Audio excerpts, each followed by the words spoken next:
Bonjour, donc nous allons continuer notre travail sur le livre Maths et Matrices. C'est un wikibook. Alors on va aller travailler dans le chapitre Espace euclidien. On va ici travailler sur les produits scalaires, sur les fonctions. Nous allons faire un travail particulier. Alors, les produits scalaires sur les fonctions. Alors, un espace euclidien, c'est le titre du chapitre, espace euclidien. C'est un espace vectoriel de dimension finie muni d'un produit scalaire. Alors, pour nous, ce sera l'espace vectoriel, ce sera l'espace vectoriel des fonctions. Par exemple, 1, x au carré, sinus, cosinus. Il sera muni d'un produit scalaire, et ce produit scalaire, ça sera le produit de deux fonctions dont on calculera l'intégrale. Ici, par exemple, c'est entre moins 1 et plus 1, mais ça pourrait être entre 0 et 1. Alors, on va faire un travail particulier aujourd'hui, on va travailler sur l'algorithme de Gram-Schmidt, sur ce produit scalaire. On va donc partir de trois fonctions. La fonction U1 qui est égale à 1, la fonction U2 qui est égale à x, et la fonction U3 qui est égale à x2, x puissance 2. Alors là, je vais remplacer le mot fonction par vecteur, puisqu'on est on va travailler dans un espace euclidien où on parle de vecteur. Donc, je ne dirai pas la fonction x au carré, mais je dirai le vecteur U3, celui qui est matérialisé par x au carré. Alors, nous allons utiliser donc l'algorithme de Gram-Schmidt, c'est-à-dire qu'on a ici trois vecteurs qui ne sont pas orthogonaux, et nous allons donc essayer de calculer les trois vecteurs qui correspondent pour les orthogonaliser. Donc je ne sais pas ce que j'ai écrit ça. Les vecteurs U1, U2, U3 sont une base pour les polynômes des puissances inférieures ou égales à 2. Bon, ça c'est bien, oui. Nous allons utiliser l'algorithme de Gram-Schmidt pour orthogonaliser cette base. Donc là on a une base qui n'est pas orthogonale. J'aurais dû le vérifier, mais tant pis, j'ai oublié. Tous les vecteurs de cette nouvelle base seront orthogonaux, mais ne seront pas normalisés. Ceci, après l'algorithme de Gram-Schmidt, nous normaliserons ces vecteurs en fin de parcours. Alors, ce travail aujourd'hui n'est pas sur l'algorithme de Gram-Schmidt qu'on a déjà vu. Donc là, je vais juste vous montrer mon travail sur les fonctions sur cet algorithme. Alors, il vous faut télécharger la bibliothèque. Ensuite, il faut bien entendu, comme nous sommes dans le chapitre des matrices, aller dans le répertoire des fonctions matricielles. Donc, vous téléchargez ceci dans votre répertoire où c'est que vous avez les fonctions matricielles. Et ensuite, vous téléchargez les trois exemples. Et là, ce sont le quatrième et le cinquième. On va simplement vérifier le résultat. Alors, on prend en premier. On récupère ça. Oh, pardon, je ne vais pas les télécharger, moi, puisque tout ça, je l'ai déjà, donc je vais vous montrer. Alors ici, il y a les différents fichiers exemples. Là, il y a FA. FA, c'est là où c'est qu'il y a les fonctions sur lesquelles on travaille. Fonctions x au carré, x et 1. Alors, ce fichier, il est ici. Et je ne sais plus où j'en suis. Alors, je ne sais pas comment je vais m'y prendre. Alors, je vais faire, comme je ne veux pas expliquer l'algorithme de Gram-Schmidt, parce que ça va me prendre 1 heure, et que je ne suis pas capable de le faire, plutôt, je vais donc directement vous prendre l'exemple. Alors, le premier tout cet exemple va consister, tous ces fichiers vont consister, le premier fichier va permettre de construire le premier vecteur V1, ce deuxième fichier va construire le vecteur V2 qui sera orthogonal à V1, et ce troisième fichier va construire le vecteur V3 qui sera orthogonal à V2 et à V1, et V1 sera orthogonal à V3. Là, on aura donc trois vecteurs orthogonaux, c'est ce que nous vérifierons ici, c'est-à-dire leur produit scalaire sera nul. Et ensuite, ici, on va normaliser ces trois vecteurs, et donc on vérifiera que cette normalisation nous donne bien trois vecteurs orthogonaux entre eux, et que pour chaque vecteur, quand on calculera sa norme, elle sera égale à 1. Alors, moi, je vais me lancer, et puis on va voir ce que ça donne. Donc là, dans le premier fichier, on va construire V1. On va découvrir V1. Alors, on lance. Pardon, j'ai oublié quelque chose. Alors, il faut introduire les valeurs des vecteurs V1, V2, V3 dans le fichier FA au fur et à mesure que l'on construit. Donc là, on va construire le vecteur V1. Une fois que ce vecteur V1 sera construit, il faudra le mettre dans le fichier FA. C'est pour ça que c'est compliqué, que je vais essayer de m'en sortir. Alors là, c'est le premier exemple. Hein. V1 est égal à U1. Comme U1 est égal à 1, on va donc créer un vecteur V1 qui sera égal à 1 dans FA. Alors ici, on a U1, on a U2, on a U3. Ce sont nos trois exemples, hein, nos trois trucs. Alors ici, on a V1. Alors, comme naturellement le travail est déjà effectué, on a mis à 1. D'accord ? Mais si on travaillait sur un fichier d'une autre série, ici, il pourrait y avoir X ou n'importe quoi. Et nous, on mettrait 1. Pourquoi ? Parce qu'on a vu, pour le premier exemple, le calcul montre que U1 égale V1. Ça fait partie de l'algorithme de Gram-Schmidt. Il n'y a pas d'explication. Dans l'algorithme de Gram-Schmidt, U1, c'est égal à V1. Donc, c'est le truc tout simple. Alors là, pourquoi A ? Voilà. Donc là, comme il était rouge, ça me faisait peur. Donc là, on a bien posé V1. Alors maintenant, on va passer au deuxième fichier. Ce deuxième fichier, c'est D0B, va nous permettre de calculer V2. Une fois qu'on aura calculé V2, il faudra le mettre dans le fichier FA. Alors, c'est un peu de la triche, parce que toutes ces valeurs, ils sont déjà. J'aurais dû mettre un autre fichier. Toutes ces valeurs, ils sont déjà. Donc, je fais juste de la copie, mais c'est pas grave. Hein. Alors, là, c'est le truc. Alors, ici, on a l'algorithme de Gram-Schmidt. Hein,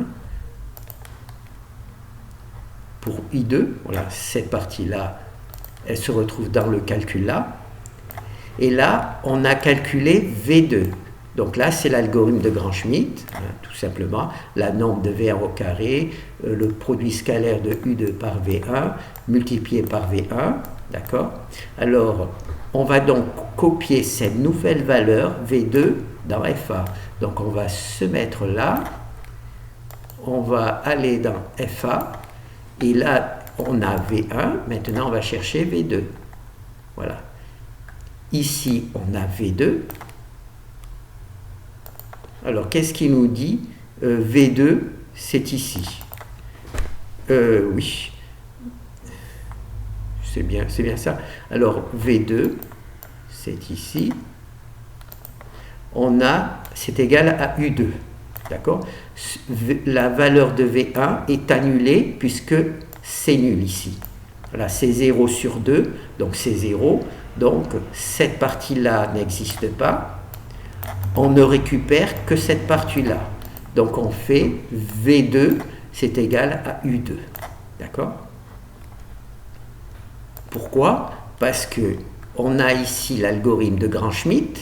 Hein. Le Gram-Schmidt, c'est V2, c'est égal à U2 moins ce produit scalaire, cette norme et V1. Mais comme ce produit scalaire est égal à 0, naturellement, toute cette partie-là est retirée, et nous, il nous reste donc plus que V2 est égal à U2. Et dans FA, j'ai donc marqué que V2 est égal à U2. Donc, maintenant, on a calculé V1, on a calculé V2, maintenant on va calculer V3.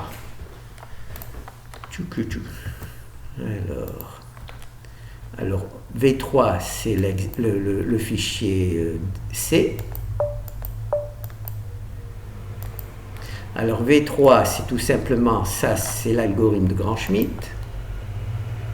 Voilà, ça c'est l'algorithme de Gram-Schmidt. Alors il y a U3, c'est le premier, nous c'était, U3 c'était, comment ça s'appelle?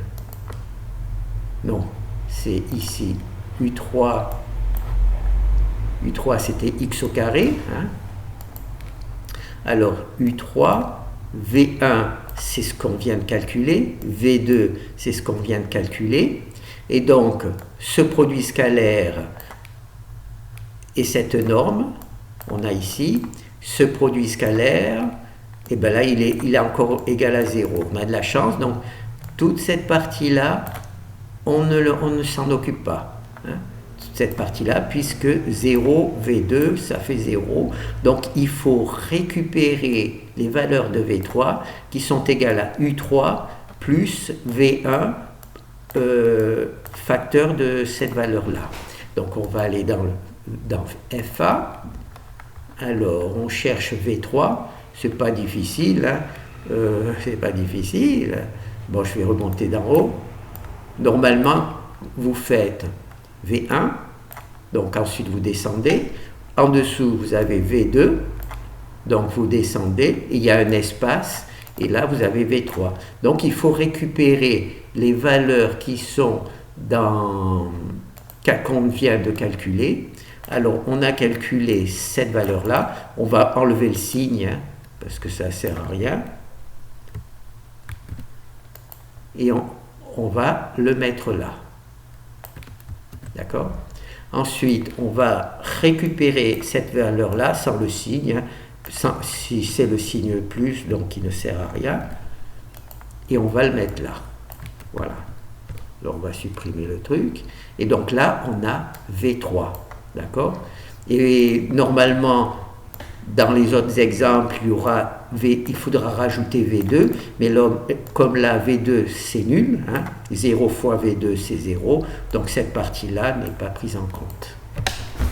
Alors là, on a de la chance, on a V1, V2, V3, donc on peut fermer. Donc normalement, on a donc calculé tous les trucs. Je vais juste compiler une fois pour voir, oui, si j'ai pas fait d'erreur. Donc ça, c'est C. Alors, C nous a permis de calculer la valeur de V3. Donc là, on peut le fermer. Maintenant, on va juste vérifier.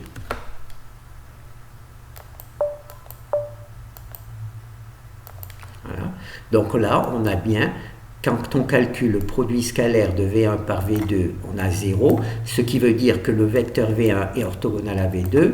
V1 par V3, c'est à 0. V1 et V3 sont orthogonaux. V2 et V3 sont orthogonaux. D'accord? Par exemple, là, je vais prendre V1. Je vais y mettre X. Voilà.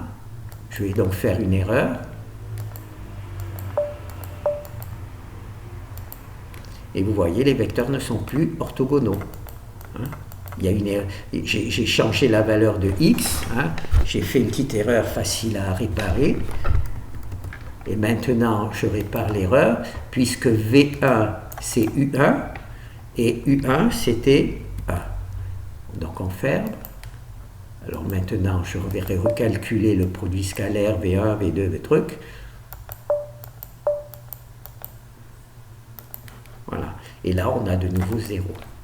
Alors là, on a calculé le produit scalaire de V1 et V2. Donc on a bien fait l'algorithme de Gram-Schmidt. On a orthogonalisé cette suite de polynômes 1, x, x au carré. On l'a orthogonalisé puisqu'on a obtenu cette valeur.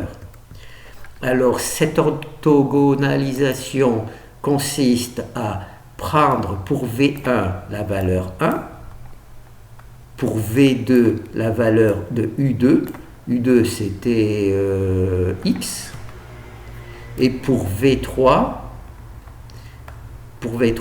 c'est prendre U3, U3 c'était x au carré, moins cette valeur-là, qu'on pourrait calculer, mais je ne vais pas la calculer, moins cette valeur-là multipliée par V1. Et V1 c'était 1, je crois. Voilà. Donc là, on a nos 3 vecteurs orthogonalisés. Alors maintenant, le fichier E, là, on va normaliser nos vecteurs, d'accord? Et ensuite, on va voir s'ils sont toujours orthogonaux entre eux. Et s'ils sont toujours orthogonaux entre eux, on va tout simplement les normaliser. Alors, là, c'est truc. Alors, où j'en suis? Donc là, on a nos vecteurs. Ça, c'est nos vecteurs V1, V2, V3 qui sont égales à ces valeurs-là, mais non normalisées. On se rappelle, V1, c'est égal à 1. C'est ce qu'on a calculé. V2, c'est égal à U2.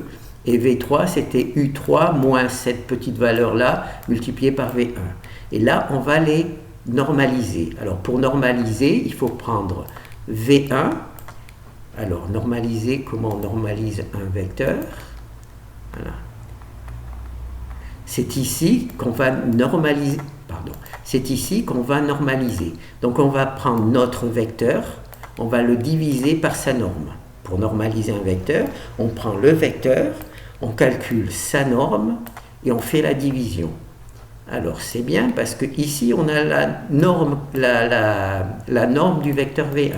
C'est cette valeur-là. Donc, on la prend, on la copie et on la pose. Je ne sais pas si j'ai bien copié. Là, naturellement, sans le signe. Ça évitera les ennuis. Ça, c'est pour V1. Là, on a la norme de V2. Donc, on récupère sa valeur.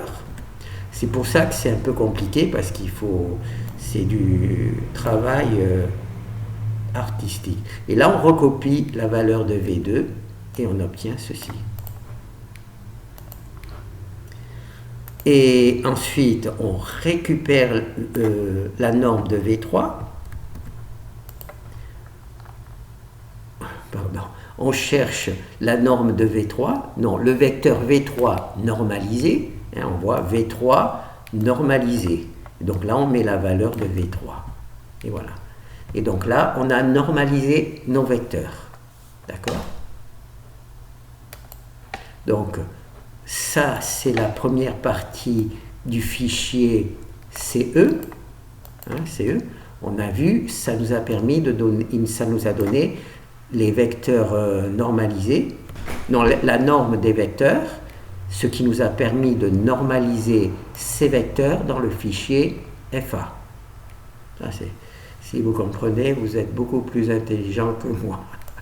Parce que là, je crois que je mélange dans la choucroute. Et maintenant, j'appuie sur le truc et on voit que les vecteurs normalisés V1 par V2, ça donne 0. V1 par V3, ça donne 0. Donc, ça veut dire que ces trois vecteurs sont bien orthogonaux entre eux. Et quand on fait ça, on voit que ces trois vecteurs sont bien unitaires, normalisés. Voilà.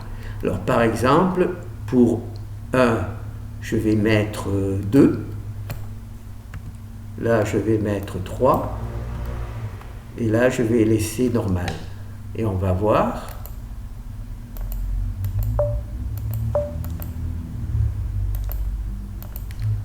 Alors là, bon, toujours, tout ça, c'est toujours le calcul langage C. Donc c'est la normalisation. Non, c'est la norme du vecteur V1, V2, V3. Et là, on voit que les vecteurs ne sont plus normalisés. Celui-là, je l'ai gardé, donc c'est bon. Mais ceux-là, comme j'ai changé la valeur, on voit qu'ils ne sont plus normalisés. Alors maintenant, je vais essayer de récupérer. Donc là, c'était 0. Et là, c'était 1. Je sauve. Voilà. Et de nouveau, nos vecteurs sont bien normalisés. Entre orthogonaux et normal, orthonormal. Voilà. Orthonormal que parce que là, il est orthogonal. Donc là, on peut faire aussi une petite erreur entre V1 et V2. Alors dans FA, alors il faut chercher la partie. Donc là, c'est les vecteurs V1 normalisés. Hein, on voit V1 divisé par sa norme, V2. Et là, c'est le produit V1 normalisé par V2 normalisé. V1 normalisé par V2 normalisé. Alors là, je vais multiplier par 3. Je ne sais pas si ça va suffire. On va voir pour... hop.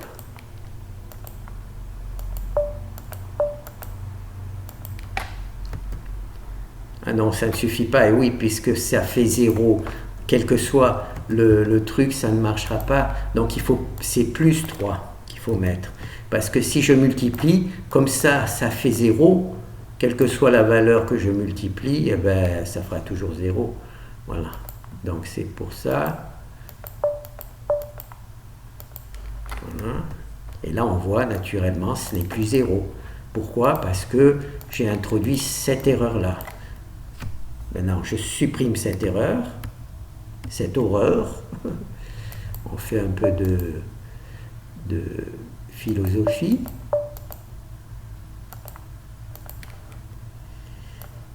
Et voilà. Et voilà, on a réussi. D'accord? Alors, maintenant, je vais essayer un truc très spectaculaire. Je ne sais pas comment je vais m'y prendre.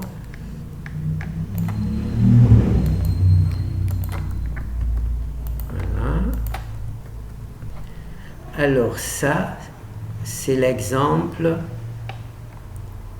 le premier exemple que je n'ai pas corrigé. Je n'ai pas corrigé.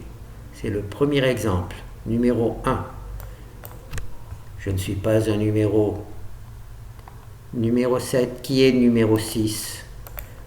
Numéro 7, je suis numéro 4. Et vous, qui êtes-vous? Alors là, c'est le numéro 1, c'est ce qu'on vient de faire. Alors là, c'est un deuxième exemple, d'accord? Simplement, j'ai changé une des fonctions. U1, c'est toujours 1. U2, c'est cosinus de x. Alors maintenant, je vais essayer de garder l'idée qu'il faut parler de vecteurs. Alors le premier vecteur, c'est 1. Le deuxième vecteur, c'est cosinus de x. Et le troisième vecteur, c'est x au carré. Ah ben là, j'ai gardé ça. Il va falloir que je le corrige. Alors ça, autant le corriger maintenant, sinon je ne le corrigerai jamais. Comme je fais beaucoup de photocopies, comme on dit, je fais beaucoup de photocopies. Alors où c'est que tu es la photocopie? Les vecteurs U1, U2 sont une base de polynôme de puissance égale à 2. Non, c'est pas une base orthogonale. Là, il y a cosinus, donc ce n'est plus orthogonal. Donc, les produits scalaires dans les fonctions. Alors, un espace euclidien, c'est un espace vectoriel de dimension finie muni d'un produit scalaire. Alors, nous, on va travailler dans l'espace vectoriel des fonctions, mais que nous appellerons vecteurs. on va travailler avec trois vecteurs différents, U1, 1, U2, cosinus de x, et U3, x au carré. Et notre produit scalaire, ce sera le produit de deux vecteurs dont on calculera l'intégrale.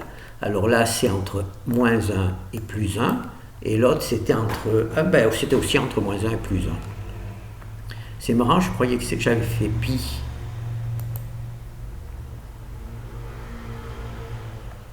Non. Je regarde juste si j'avais fait pi.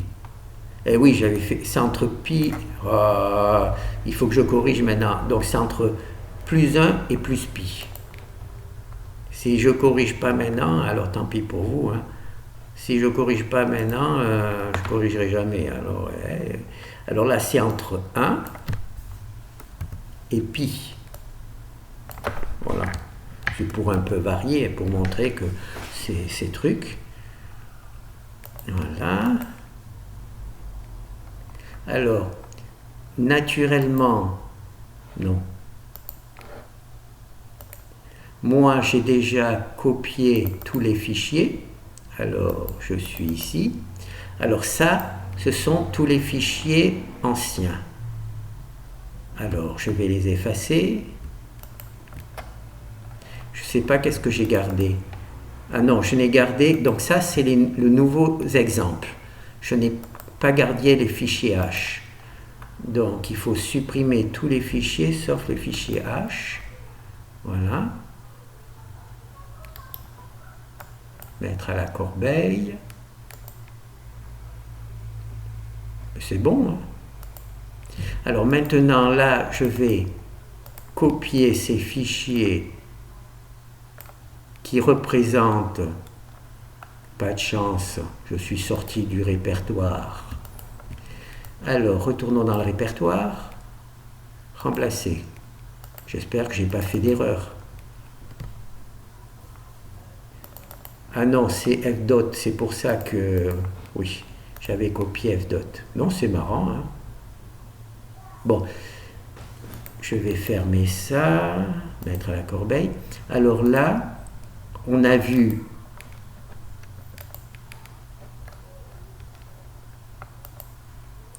On a vu dans un premier temps le premier exemple. Maintenant, on va voir le deuxième exemple. Alors, ce deuxième exemple, c'est un cosinus de x, x au carré, alors que le premier exemple, c'était 1x, x au carré. D'accord? Donc, là, je viens de manipuler pour réinstaller tous ces fichiers dans mon répertoire de travail.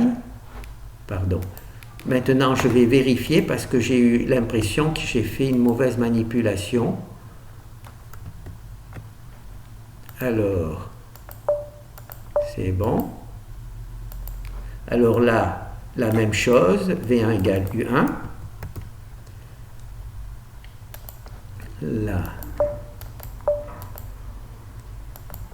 Là, on a notre premier calcul. Donc ça, c'est la première valeur de truc. Alors, vous vous rappelez, dans le premier exemple, cette partie-là était nulle.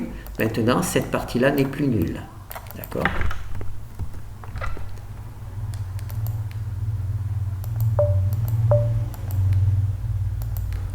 Voilà. Je vérifie juste parce que j'ai eu l'impression que j'ai fait une manipulation qui, à un moment, m'a dit de recopier. Donc là, c'est bien. Et là aussi, c'est bien. Alors là, comme vous avez vu, hein, pour le dernier, on a bien tous les résultats corrects. D'accord ? Et là, c'est là où je vais faire quelque chose d'un petit peu particulier. Je vais récupérer cette partie-là. D'accord ? Je vais la mettre ici. Cette partie-là correspond au travail actuel. D'accord ? Et maintenant, ce que je vais faire, je vais récupérer le fichier du premier exemple. Je vais introduire cette valeur-là, tout ce fichier A, c'est-à-dire que je vais avoir les coordonnées, enfin les données du fichier F1 en travaillant le fichier F2. Donc là, le truc. Donc là, c'est les coordonnées du fichier F1. Vous voyez, il y a pour U1, c'est 1. Pour U2, c'est X. Et pour U3, c'est X au carré. Alors là, maintenant, je vais récupérer cette valeur-là, puisque ce n'est pas ces valeurs-là que je veux. Moi, je veux travailler sur ces fichiers-là. Alors, je vais le mettre ici. Vous allez comprendre. Voilà. Donc, maintenant, je sauve. Je sauve. Alors, cette partie-là correspond bien au travail actuel. Par contre, toute cette partie-là correspond au travail précédent. Et donc, normalement, ça ne devrait pas fonctionner. Alors, ce que je vais faire, je vais fermer ce truc-là. Et maintenant, je vais tout simplement lancer le premier exemple. Voilà, donc ça, c'est toujours pareil, il n'y a pas de souci. Le deuxième exemple. Voilà. Vous voyez, c'est cette valeur-là. Moi, je vais aller dans V2FA. Alors, FA. Alors là, c'est U1. Alors, V1. J'aurais dû faire... Excusez-moi.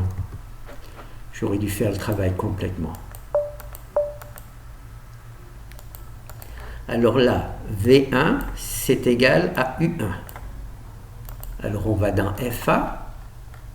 Alors là, c'est U1, U2, U3. C'est nos vecteurs qui nous sont donnés dans l'énoncé. Donc là, on calcule V1. Alors, V1, c'est U1. Alors là, j'aurais dû marquer V1, c'est U1. Je prends des risques. U1 X. Voilà.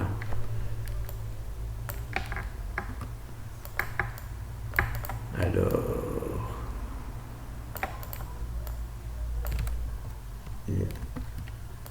pourquoi j'ai marqué que V1 c'est égal à U1? Parce que quand je calcule, je vois que V1 c'est égal à U1. Donc je marque tout simplement que V1 c'est égal à U1. C'est en plus écrit dans l'algorithme.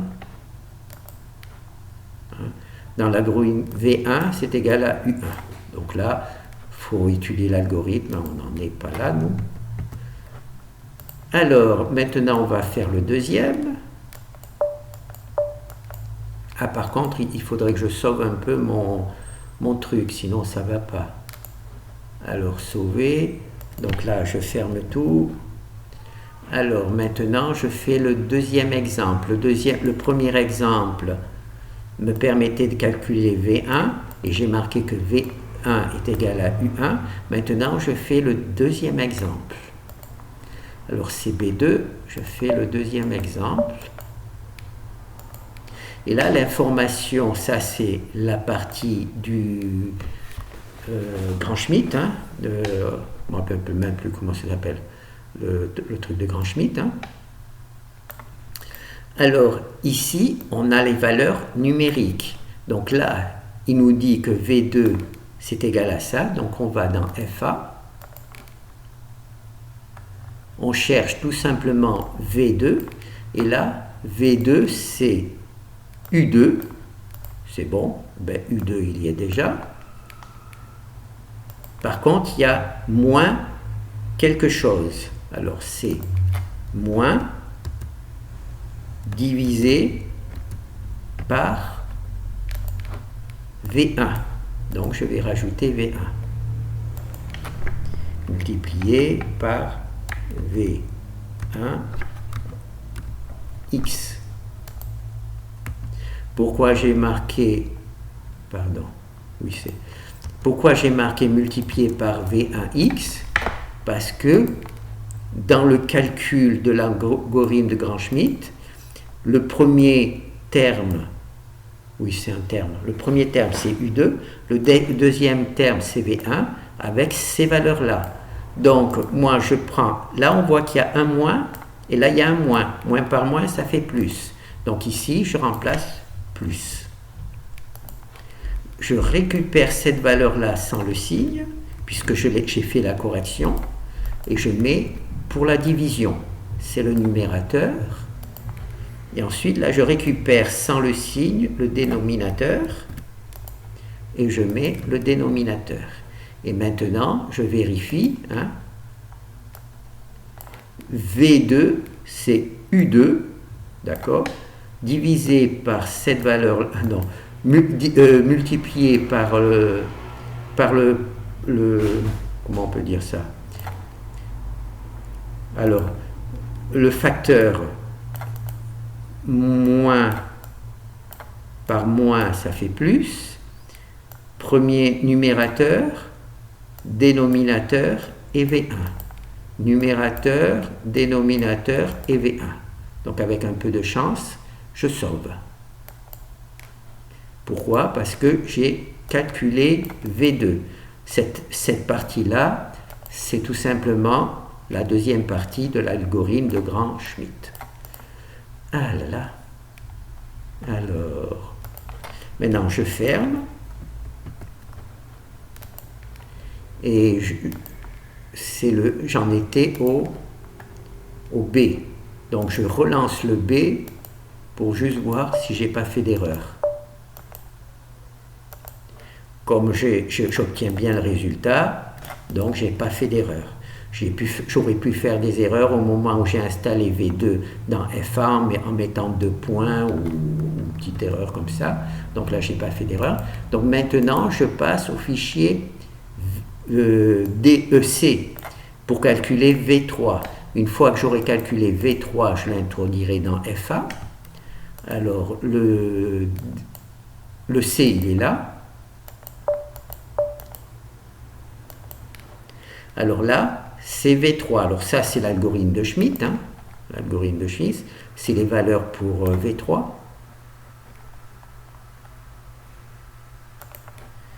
Alors, nous, on va aller dans FA. Alors là, on a V2. Donc, tout simplement, en descendant un petit peu, hop, on a V3. Alors, dans l'exemple précédent, V3, c'était cette valeur-là. Hein. Il n'y avait pas V2, il y avait juste V1, c'est ça? Voilà, il y avait V1, mais il n'y avait pas V2. Et maintenant, il va y avoir V1 et V2 avec 2 facteurs. Alors, on va essayer de mettre ça ici. Alors, ce que l'on veut, c'est remplir V3. Alors, le premier terme, c'est U3. Donc, c'est U3, je l'ai bien. On soustrait le deuxième terme. Alors, moi, je vais faire ça comme ça. Tchuc.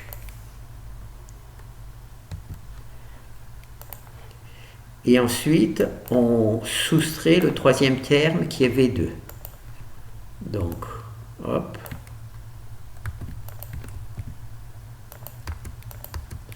V1 et V2. Voilà. Ça, c'est la structure de notre équation. Hein. V1, c'est bien. V2, c'est bien. Maintenant, il suffit d'introduire les facteurs. Alors là, il y a le signe moins qui est bien là. Là, il y a plus. Et là, il y a plus. Donc, on ne change pas de signe. Je récupère toutes ces valeurs. Il faut toujours récupérer toutes ces valeurs. C'est parce que c'est du calcul. Si vous ne récupérez que 3 trucs, quand vous allez vérifier les résultats, ils seront faux parce qu'il n'y a pas assez de chiffres après la virgule. Alors là, je crois que j'en ai mis 9. Normalement, vous pouvez en mettre 9, 10, 11, 12. Je pense que j'en ai mis 9 pour que ça ne soit pas trop long et que ça déborde.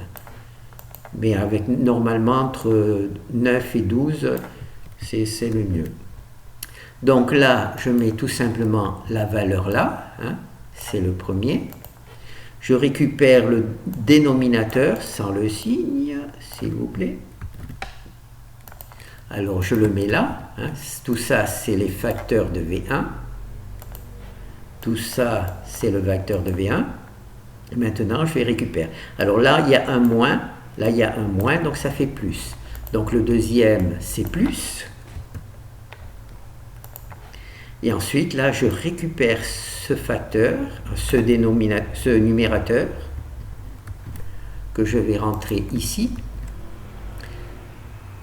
Je récupère le dénominateur sans le signe, que je vais rentrer ici, ici. Alors je vais essayer, là il y a un décalage, donc ça c'est bien, voilà. Alors je vérifie juste, hein. Ça c'est V1, c'est 10 sur 2, et V2 c'est 2 moins 2. Donc ça s'est transformé en plus, moins par moins ça fait plus. Pourquoi? Parce que dans les trucs, dans l'algorithme de Gram-Schmidt, il n'y a que des moins. On ajoute des moins. D'accord? On ajoute des moins. C'est pas ma faute, hein? C'est la logique mathématique. Donc là, moins par moins, donc là j'ai bien mis plus. Et V2, hein, j'ai bien mis V2, c'est 2 sur 0,5. Voilà. Ça c'est bon. Alors là maintenant je vais construire pour la chaîne de caractères. Alors il y a bien U3. Alors pour la chaîne de caractères, au lieu de mettre toutes les valeurs, je ne mets que 2 chiffres après la virgule. Alors c'est 10 et là c'est 2,14. Là ça n'a pas d'importance puisque ce n'est pas la partie qui calcule. Donc là, je rajoute une ligne parce qu'il y a une deuxième ligne.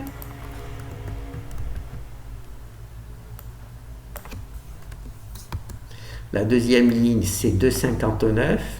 Comme c'est de l'affichage, alors c'est le plus, donc il faut mettre un plus. Comme c'est de l'affichage, on met très peu de chiffres significatifs, parce que ça encombre beaucoup. Et 0,51. 0,51 et là c'est 1 et 2, là c'est 1 et 1, donc là 1 et 2. Voilà, et là on va mettre pour que ça soit bien rangé.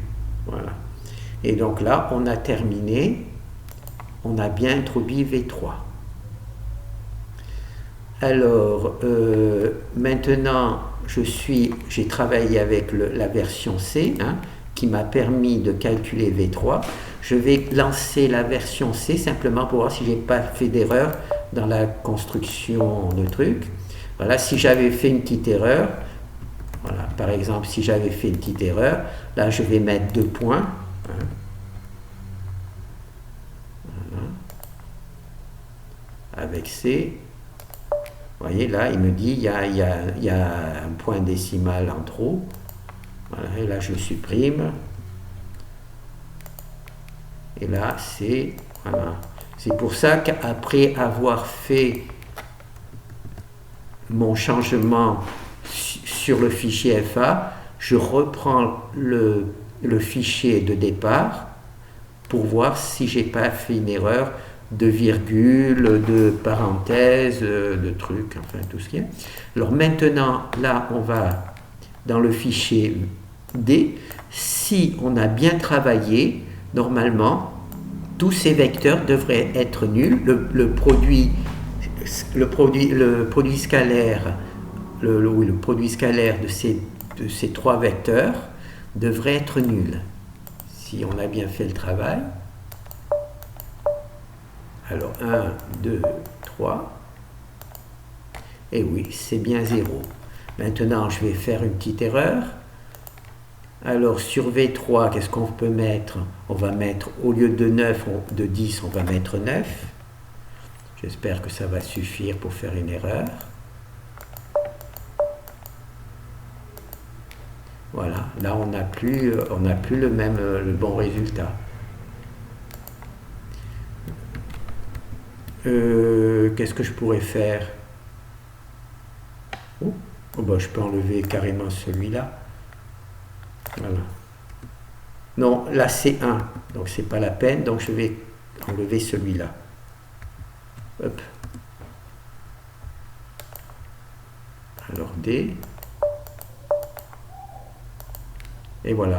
Vous voyez maintenant, les deux, comme j'ai modifié le vecteur V3, je voulais que les deux vecteurs, les deux produits scalaires qui comprennent le vecteur V3 ne donnent plus 0. Là, la première erreur n'était pas assez importante pour que cela se matérialise, mais là, ça a bien matérialisé que le truc. Maintenant, je remets la bonne valeur.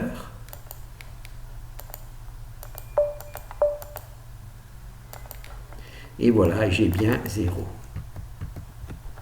Alors maintenant, ici, on fait le truc. Donc là, on va normaliser nos vecteurs qui sont déjà orthogonaux. Et on va voir si on obtient bien 0. Et ensuite, on va les normaliser. Alors ici, on a normalisé les vecteurs V1, V2, V3. Non, on a calculé la norme des vecteurs V1, V2, V3. Ces trois vecteurs sont déjà orthogonaux entre eux, mais non normalisés. D'accord? Alors maintenant, ce que je vais faire, je vais aller dans FA. Je vais chercher V1 normalisé. V1, c'est celui que je viens de calculer, mais qui était V1, V2, V3 qu'on a réussi à orthogonaliser, mais ils n'étaient pas normalisés. Et maintenant, pour normaliser V1, il faut que je prenne V1, voilà, V1, et que je le divise par sa norme. Ça tombe bien, sa norme, elle m'est proposée ici. Donc je la récupère. Là, je pourrais prendre le signe, puisque de toute manière, ils sont tous positifs, mais mettre un signe plus juste après la division, ça ne se fait pas. Donc là, j'ai normalement normalisé le vecteur V1. Normaliser le vecteur V1. Maintenant, je vais normaliser le vecteur V2. Alors, le vecteur V2, c'est cette valeur-là. Alors, c'est V2, donc hop. Voilà, donc là j'ai normalisé le vecteur V2, j'ai calculé sa norme que j'ai introduite ici. Ensuite j'ai calculé la norme du vecteur V3 qui est ici. Bon, je ne vais pas prendre le signe parce qu'il y a une division d'abord. Voilà, alors V3. Voilà, je dis que je ne prends pas le signe, sinon ça fait plus diviser plus, c'est un peu ridicule. Voilà. Et là, j'ai mes trois vecteurs, V1, V2, V3 que j'ai normalisés. C'est V1, V2, V3 que j'ai calculé plus haut, V3, V1, V2, V3. Ils étaient bien orthogonaux entre eux. On a vérifié dans l'exemple D, mais ils n'étaient pas normalisés. On n'a pas vérifié qu'ils n'étaient pas normalisés, mais ça, c'est encore une erreur que j'ai faite. J'aurais dû vérifier qu'ils ne sont pas normalisés. Tant pis. Donc là, j'ai normalisé mes trois vecteurs. Donc, je sauve. Et maintenant, ce que je vais faire, je vais continuer la deuxième partie. Alors, là, ils sont bien orthogonaux. Et là, ils ne sont pas normalisés. Pourquoi? Parce que je viens de corriger F, mais quand j'ai lancé E, il y avait encore les anciennes valeurs. Il n'y avait pas les nouvelles. Donc maintenant, je vais fermer. Et là, si ça ne marche pas, je vais être ridicule. Alors, hop, hop. Alors là, j'ai bien calculé la norme de mes trois vecteurs. Et voilà. Et c'était pas à 1 parce que j'ai utilisé, vous vous rappelez au début, j'ai utilisé le fichier du premier exemple pour faire le deuxième, pour que justement je sois obligé de changer toutes les valeurs. Si j'avais pris vraiment le vrai fichier qui est fourni sur le Wikibook, je n'aurais pas eu besoin de changer les valeurs. Et donc c'est pour ça que j'ai fait cette petite manipulation. Et là, vous voyez, on a bien normalisé nos vecteurs. Alors là, on a calculé que nos vecteurs normalisés sont toujours bien orthogonaux entre eux, hein, V1, V2, V1, V3, V2, V3. Et on a bien vérifié que les vecteurs V1, V2, V3, la norme des vecteurs V1, V2, V3 est bien égale à 1. Voilà. Bon, ben là, je crois que je vais arrêter parce que sinon, je vais me perdre. Alors, ce que nous avons fait, c'est que nous avons choisi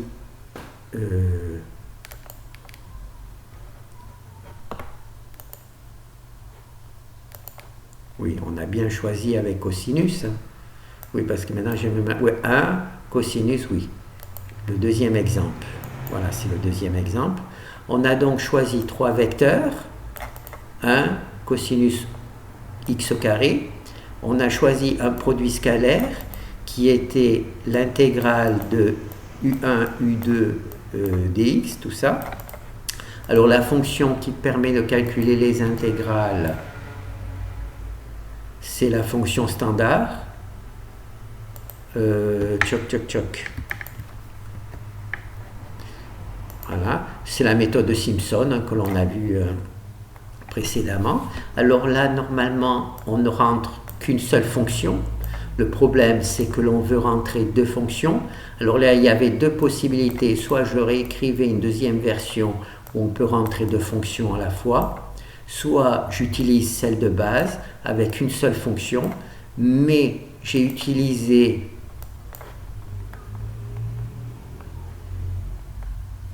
dans le fichier FA la construction du produit de 2 fonctions. D'accord ? C'est comme ça que je fais, par exemple, pour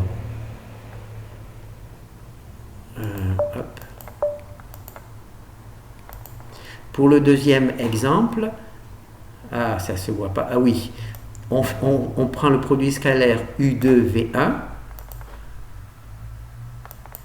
hop, ça je vais le fermer parce que ça me perturbe. Alors U2V1, donc là on a la fonction U2V1 où on multiplie U2 par V1. D'accord ? On multiplie U2V par V1 et ensuite on calcule l'intégrale. C'est-à-dire que voilà, on calcule le produit scalaire. Et le produit scalaire, ouvrir, le produit scalaire appelle l'intégrale. D'accord ? J'aurais pu directement appeler l'intégrale, mais je voulais bien matérialiser le fait qu'on utilisait un produit scalaire. Donc c'est pour ça que, au lieu d'appeler directement l'intégrale, j'ai préféré appeler une fonction, créer une fonction qui appelle la fonction Simpson. Voilà. D'accord ? Donc ça, le produit scalaire, c'est bien une intégrale qui calcule U2, enfin le produit de 2 fonctions. Pardon. Voilà. Qui produit le produit de 2 fonctions. Et là, on a bien 2 fonctions, f et g. Hein. Je l'ai matérialisé comme ça, parce que en fait, il rentre U1, U2, V1. C'est ici. Hein. Il rentre dans produit scalaire, il rentre U2V1, qui est en fait le produit des 2 vecteurs. Voilà, je me suis mis comme ça. Je me suis dit, soit je réécris la fonction Simpson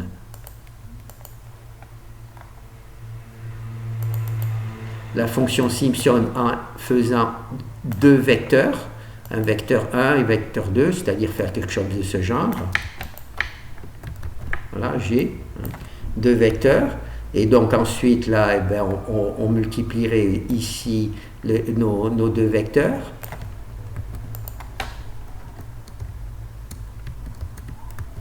Voilà. Et là, on aurait rentré nos 2 vecteurs exactement. Bon, on va multiplier aussi. Hop. Et on aurait donc le même résultat. Bon, plutôt que de réécrire, je pense que je me suis un petit peu compliqué la vie. J'ai préféré créer directement les produits des vecteurs ici. Donc là, on a U2, V1. Là, on a V1, V1 hein, pour calculer la norme. On sait qu'il faut calculer 2 fois les vecteurs. Alors là, c'est la même chose, U3, V1 pour V2. Hein, pour V2, on a besoin de U3, V1, de V1, V1 et de U2, V3. Voilà. U3, V1, U3, V2. Voilà, c'est comme ça que j'ai organisé mes exemples. Maintenant que j'y pense, je pense que ça aurait été beaucoup plus simple d'écrire une deuxième fonction. Peut-être je vais voir si j'ai le courage de la réécrire et voir si c'est vraiment mieux. Bon, je vais abandonner. Hein, voilà. Donc là, on a vu comment orthogonaliser avec l'algorithme de Gram-Schmidt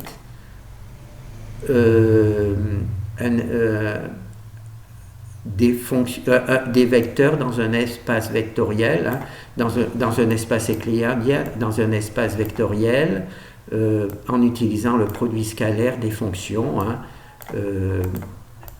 intégrales. Produit de deux fonctions, on applique une intégrale sur le produit de deux fonctions. Bon, merci.